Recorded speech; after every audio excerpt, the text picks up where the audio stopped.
Sois le bienvenu. On se retrouve aujourd'hui pour parler de parties entières et de nombres d'or. Alors le but, ça va être de résoudre l'équation x fois partie entière de x est égal à x carré moins le carré de la partie entière de x. Et l'inconnu, c'est un réel x qui est supposé non nul.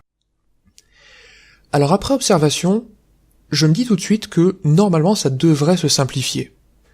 Pourquoi ? Eh bien en fait c'est un peu un raisonnement à l'arrache qui me dit que quand x devient grand, x carré et la partie entière de x, ça vaut à peu près la même chose. Donc à gauche j'ai quelque chose qui devrait valoir à peu près x carré, et à droite j'ai quelque chose qui devrait valoir à peu près x carré. Donc normalement je devrais pouvoir simplifier le x carré et soit le terme de gauche, soit le terme de droite.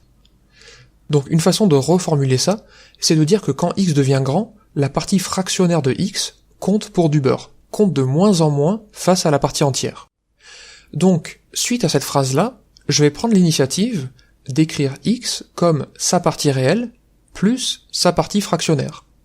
Donc pour ça, je vais noter n sa partie entière, et je vais noter d la différence entre le nombre et sa partie entière, qui va être compris entre 0 et 1 avec le 1 ouvert. Alors si tu te demandes pourquoi, ça vient tout simplement de la définition de la partie entière, qui est l'unique entier tel qu'on ait cet encadrement-là.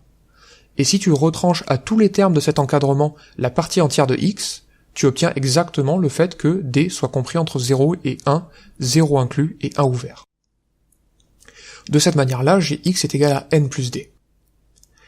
Alors maintenant, ce que je vais faire, c'est que je vais remplacer les x de mon équation par du n et du d, parce que mon intuition, elle vient de là.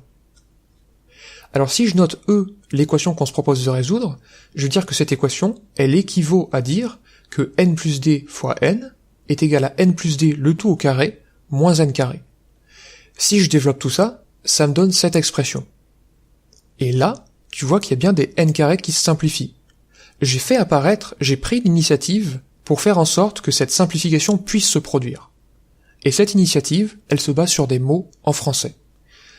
Alors il y a d'autres choses qui simplifient puisque je peux retrancher dn de chaque côté, et ça me donne finalement n carré moins dn moins d carré égale 0. Alors là, quelque chose que je peux me dire, c'est que ça, c'est impossible lorsque n devient grand. Parce que si n devient grand, eh bien n carré ça va tendre vers l'infini, et tout le reste c'est négligeable devant n carré, donc ça peut pas faire 0.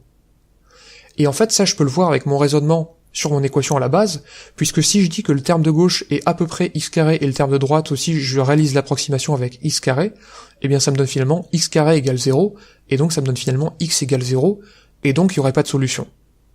Sauf que j'ai supposé que x était grand. Donc ce que je peux me dire, c'est qu'à partir de x égale je sais pas combien, 10, 100, il y a sûrement pas de solution. Donc en fait je vais m'intéresser à la variable petit n. Et petit d, pour l'instant ça m'intéresse pas beaucoup, parce que mon intuition porte sur n. Donc ce que je veux dire, c'est que je vais examiner le discriminant du trinôme du second degré, grand x carré moins dx moins d carré, pour obtenir n en fonction de d.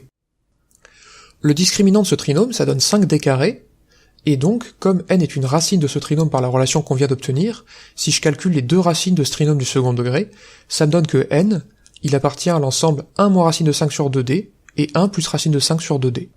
Donc tu vois, comme on a pu prendre l'initiative de faire apparaître la partie fractionnaire d'un nombre, pour pouvoir opérer la simplification, ici j'ai pris l'initiative de localiser petit n. Alors je l'ai un peu localisé, mais j'aimerais bien justement l'encadrer. C'est ça que ça veut dire localiser un nombre. Moi j'ai dit, normalement, il devrait pas être trop grand. Alors voyons donc ça. Ce que je peux dire, c'est que en particulier, n, il va être compris entre moins d et 2d. Parce qu'en fait, racine de 5, par croissance de la fonction racine carrée sur r+, je peux le coincer entre racine de 4 d'un côté et racine de 9 de l'autre. Donc un petit calcul me montre que n, je peux le coincer entre moins d d'un côté et 2d de l'autre. Sauf qu'en fait, d, on se rappelle que c'est un nombre qui est compris entre 0 et 1 ouvert. Donc ça me permet de dire finalement que n, il est compris strictement entre moins 1 et 2. Sauf que maintenant, n c'est un entier. Et un entier strictement compris entre moins 1 et 2, eh bien c'est soit 0, soit 1. Donc là on termine le procédé de localisation du petit nombre n. Donc quand on se disait que quand x devient grand il n'y a pas de solution, eh bien effectivement parce que la partie entière d'un nombre qui est solution, ça va être soit 0, soit 1. Alors maintenant j'ai deux possibilités, eh bien je vais procéder à une disjonction de cas. Alors pour le premier cas, je vais dire que si n égale 0, alors la relation qu'on avait trouvée tout à l'heure, que j'appelle 2 étoiles, ça me donne finalement que d égale 0. Sauf que x, c'est la somme de n et d. Donc ça me donne finalement que x égale 0. Et ça, c'est exclu par l'énoncé. Donc il n'y a pas de solution possible pour n égale 0. Maintenant, si n égale 1, eh bien en utilisant à nouveau la relation 2 étoiles, je peux remplacer n par 1, et ça me donne finalement que d carré plus d moins 1 est égal à 0. Et donc là aussi, c'est un trinôme du second degré, je passe un peu la rédaction à ce moment-là, pour dire que finalement les deux racines du trinôme, c'est moins 1 moins racine de 5 sur 2, et moins 1 plus racine de 5 sur 2. Alors ici, je peux me dire qu'il y a deux solutions pour d. Mais encore faut-il que je me rappelle que d, il est compris entre 0 et 1 ouvert.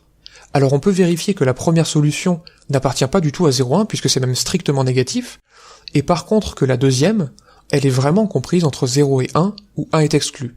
Il faudrait pour ça utiliser par exemple la stricte croissance de la fonction racine carrée pour obtenir le même encadrement que j'ai appelé étoile en haut à droite, avec des signes inférieurs stricts. Donc ce que ça me donne finalement, c'est que forcément d ça vaut moins 1 plus racine de 5 sur 2. Et maintenant je sais que n égale 1 et que d ça vaut moins 1 plus racine de 5 sur 2, donc je me rappelle ici que x c'était censé être la somme de la partie entière et de la partie fractionnaire, et ça me donne finalement que x ça vaut 1 plus racine de 5 sur 2. Et donc ça c'est l'unique solution réelle, non nulle, de l'équation que je me suis proposé de résoudre. Alors attention ici, soit on se débrouille pour faire comprendre à l'examinateur qu'on a vraiment raisonné par équivalence et par analyse synthèse, soit le mieux encore ici, et je te conseille vraiment de faire ça plutôt que de t'embêter à réfléchir trop, vérifie tout simplement que c'est bien solution de l'équation.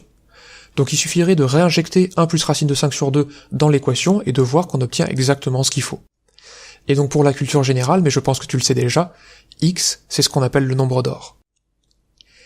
J'espère que cette vidéo t'a plu, et je te retrouve dès demain pour te parler du discriminant d'un polynôme du 3e degré. En attendant, je te souhaite une excellente journée, et je te dis à la prochaine.